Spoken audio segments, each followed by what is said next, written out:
আসসালামু আলাইকুম। দি daily recipe চ্যানেলে সবাইকে স্বাগত জানাচ্ছি জর্দা সেমাই বা শুকনো সেমাইয়ের রেসিপিটি দেখার জন্য।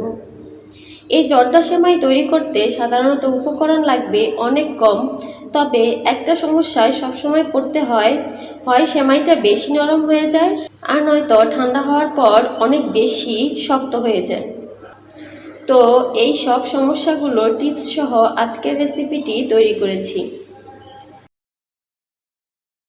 আজকে জর্দা সেমাই রান্না করার জন্য আমি এই চিকন সেমাইটা নিয়েছি, তবে এখানে যে কোনো ব্র্যান্ডের সেমাই ব্যবহার করা যাবে।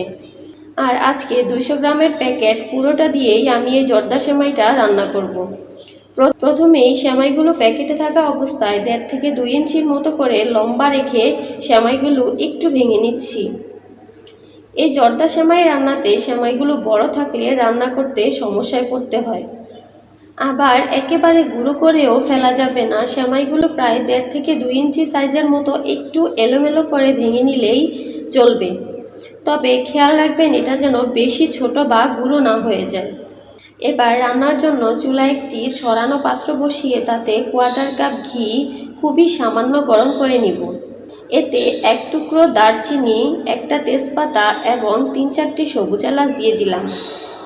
সাথে 1/4 কাপ কাজু বাদাম এবং 2 টেবিল চামচ কিশমিশ আর কাজু বাদামের পরিবর্তে অন্য যে কোনো ধরনের বাদামও এখানে ব্যবহার করতে পারবেন। চুলার হিটটা খুবই লোতে রেখে এটাকে মোটামুটি 20 থেকে 30 সেকেন্ডের মতো ভেজে নিয়ে তারপরে হালকা গুঁড়ো করে রাখা সেমাইগুলো দিয়ে দিলাম। আমি যে সেমাইটা নিয়েছি এই প্যাকেট সেমাইটা কিছুটা ভাজাই থাকে, তারপরেও চুলার হিটটা সর্বোচ্চ লোতে রেখে এটাকে 3 থেকে 4 মিনিটের মতো ভেজে নিব। তবে কিছু প্যাকেট সেমাই কিন্তু না ভেজে কাঁচা অবস্থাতেই থাকে, সেক্ষেত্রে সেই সেমাইগুলো ভাজতে আরও কিছুটা সময় বেশিও লাগতে পারে। চুলার হিটটা একদম লোতে রাখার কথা বলছি এই জন্য এই সেমাইগুলো ভাজতে গিয়ে কিন্তু পুড়ে যাওয়ার সম্ভাবনা খুব বেশি থাকে। সেমাই, বাদাম, কিশমিশ এগুলো পুড়ে গেলে কিন্তু খেতে অনেকটা তিতা লাগে। সেমাইগুলো হালকা ভাজা হয়ে গেলে এবার এর সঙ্গে দিয়ে দিচ্ছি 2/3 কাপ চিনি। এখানে নিজের স্বাদ বুঝে চিনিটা কিছুটা কমিয়ে কিংবা বাড়িয়েও দেওয়া যাবে। সেমাই ভাজার সময় চিনি দিয়ে এভাবে আরও 2-3 মিনিট একটু ভেজে নিলে চিনির ক্যারামেলের সুন্দর একটা কালার তৈরি হয় এই জর্দা সেমাইয়ে। আর তাছাড়া যেহেতু চিনি থেকেও কিছুটা পানি বের হবে, সেটা বুঝেই এখানে হালকা গরম পানি দিয়ে দিচ্ছি 3/4 কাপের মতো বা প্রায় 1.25 কাপের মতো। এবার নাড়াচাড়া করে পানির সাথে সেমাইগুলো মিশিয়ে ঢাকনা দিয়ে চুলার হিটটা একদম লোতে রেখে রান্না করব 5 মিনিটের মতো। এর মাঝে ঢাকনা খোলা বা নাড়াচাড়া করার কোনো প্রয়োজন নেই, তবে খেয়াল রাখবেন চুলার হিটটা যেন সর্বোচ্চ লোতে থাকে। 5 মিনিট পরে সেমাইগুলোকে আলতো করে নেড়ে চেড়ে উপর নিচ করে দিচ্ছি। আর এই সেমাইগুলো নাড়াচাড়া করার ক্ষেত্রে কিন্তু খুব জোরে সোরে নাড়াচাড়া করা যাবে না, তাহলে সেমাইটা অনেকটাই ভর্তা হয়ে যাবে। সেমাইগুলো কিন্তু এখনও পুরোপুরি সেদ্ধ হয়নি, তো এখন আমি 1/4 কাপের মতো হালকা গরম তরল দুধ ব্যবহার করছি সেমাইটাকে বাকি সেদ্ধ করার জন্য। সমপরিমাণ কুসুম গরম পানিতে গুঁড়া দুধ মিশিয়ে এখানে ব্যবহার করা যাবে।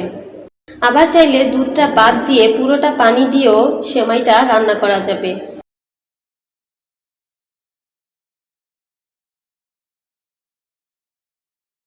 এবার এটাকে হালকা একটু নেড়েচেড়ে ঢাকনা দিয়ে রান্না করব আরও 5 মিনিট। এবার চুলাটা বন্ধ করে দিয়ে চুলার উপরে রেখে একটু হালকা করে নেড়েচেড়ে দিব। আর সেমাইটা ঝরঝরে দেখানোর পরের টিপসটা হলো এই 2টো কাঁটা চামচ। প্রথমে গোটা মশলাগুলো উঠিয়ে নিয়ে তারপর সেমাইটা পাত্রে রেখে এরকম হালকা করে কাঁটা চামচ দিয়ে একটু ছাড়িয়ে নিতে হবে।